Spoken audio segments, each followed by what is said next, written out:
ಗಣೇಶನ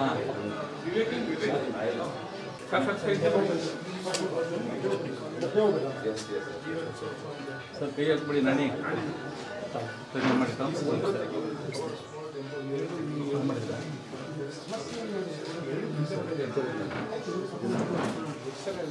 ತಗೊಂಡು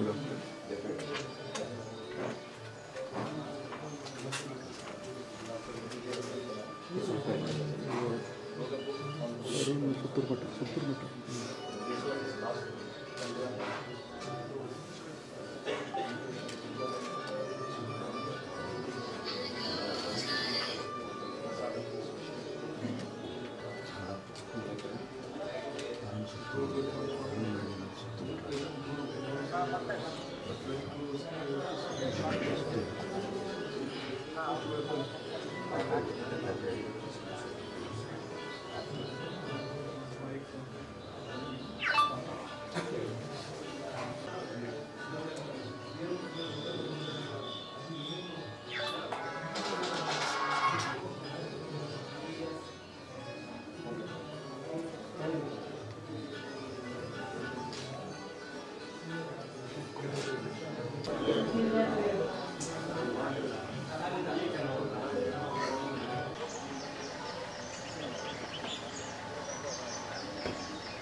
ಲಾಕ್ಡೌನ್ ಮಾಡೋ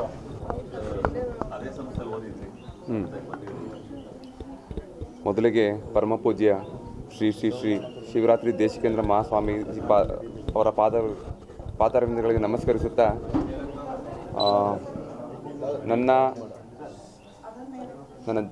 ನನ್ನ ಬಾಲ್ಯದಿಂದ ಸುಮಾರು 1988ರಿಂದ 99ರ ತನಕ JSS ಬಾಲಜಗತ್ನಲ್ಲಿ ನನ್ನ ವಿದ್ಯಾಭ್ಯಾಸ ನಡೆದಿರುತ್ತೆ.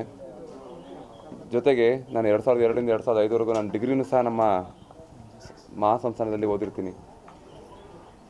ನಿಮಗೆಲ್ಲರಿಗೂ ಗೊತ್ತು, ನಾನು ಮೈಸೂರಿನ ಕಲಾವಿದ ಅಂತ ನಮ್ಮ ದೇಶಕ್ಕೆ ಪರಿಚಯ ಮಾಡ್ತಾ ಇದೆ. ಬಟ್ ಮೈಸೂರು ಭಾಳ ದೊಡ್ಡ ಪಾತ್ರ ವಹಿಸಿದೆ ನನ್ನ ಒಂದು ಶಿಲ್ಪ ವೃತ್ತಿಯಲ್ಲಿ. ಆ ಒಂದು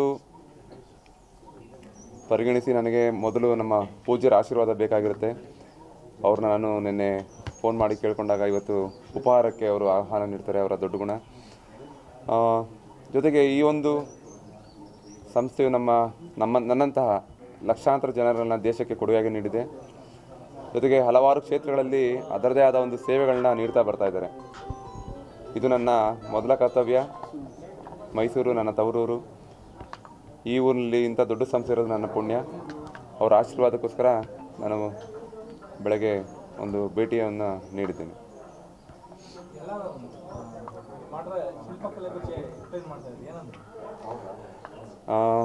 ಅಲ್ಲಿ ನಾನು ಅಯೋಧ್ಯೆಯಲ್ಲೇ ಭೇಟಿ ಮಾಡಬೇಕಿತ್ತು. ಅಲ್ಲಿ ಭಾಳ ಜನ ಜಾಸ್ತಿ ಇದ್ದರಿಂದ ನನಗೆ ಭೇಟಿ ಮಾಡಲಿಕ್ಕೆ ಆಗಲಿಲ್ಲ.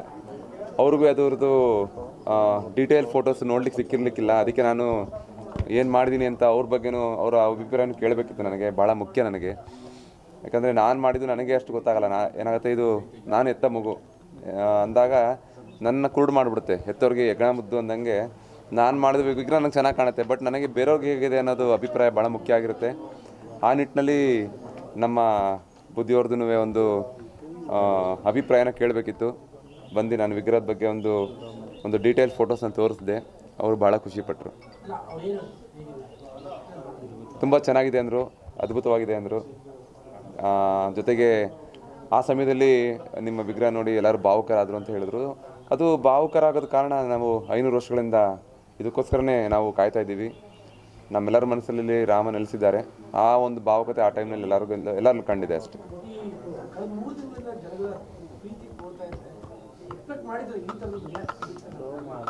ಇಲ್ಲ ಸರ್, ನಾನು ಈ ಮಟ್ಟದ ಒಂದು ಪ್ರೀತಿ ಸಿಗುತ್ತೆ ಅಂತ ನಿಜವಾಗಿಯೂ ನಾನು ಊಹಿಸಿರಲಿಲ್ಲ. ಯಾಕಂದರೆ ಮೊದಲೆರಡು ನಾನು ಆಲ್ರೆಡಿ ಮಾಡಿದ್ದೆ ದೇಶದ ಪ್ರಾಜೆಕ್ಟ್ಗಳಲ್ಲಿ. ಬಟ್ ಇಷ್ಟು ಮಟ್ಟಕ್ಕೆ ನನ್ನನ್ನು ಸ್ವೀಕರಿಸಿದ್ದಾರೆ, ಇಷ್ಟೊಂದು ಮಟ್ಟಕ್ಕೆ ನನ್ನ ಪ್ರೀತಿಸಿದ್ದಾರೆ ಅಂತ ನಾನು ಯಾವತ್ತೂ ಊಹಿಸಿರಲಿಲ್ಲ ಸರ್.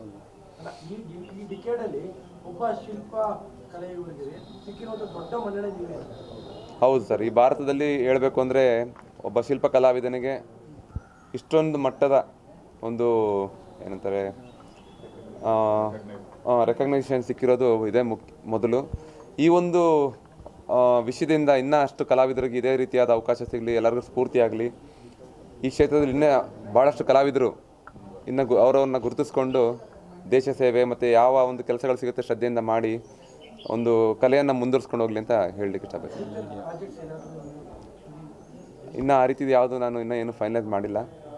ನಂತರ ಏನಿದೆ ಅದಕ್ಕೆ ತಕ್ಕಂಗೆ ಸ್ಪಂದಿಸಲಿಕ್ಕೆ ಪ್ರಯತ್ನ ಪಡ್ತೀನಿ. ಮೈಸೂರು ಜಯಚಾಮರಾಜೇಂದ್ರ ಒಡೆಯರ್ ಸ್ಟ್ಯಾಚ್ಯೂ ಮೈಸೂರು ನಗರ ಪಾಲಿಕೆಯಿಂದ 12 ಲಕ್ಷ ರೂಪಾಯಿಯನ್ನು ಕೊಡಬೇಕು ಪಾಲಿಕೆ ಸಭೆಯಲ್ಲಿ ಪ್ರಸ್ತಾಪ ಆಗಿದೆ.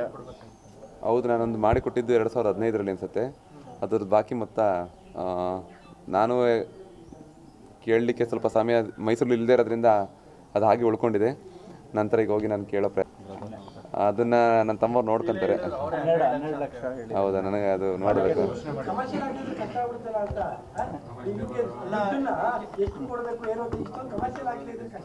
ಸ್ವಲ್ಪ ನಾನು ಅದ್ರ ಮೊದಲಿಂದನೂ ಕಮರ್ಷಿಯಲ್ ಸ್ವಲ್ಪ ಕಮ್ಮಿ ಯೋಚನೆ. ನನ್ನ ಕಲೆನ ತುಂಬ ಮನಸ್ಸಿಂದ ಮಾಡ್ತೀನಿ. ಅದು ಸ್ವಲ್ಪ ನನ್ನ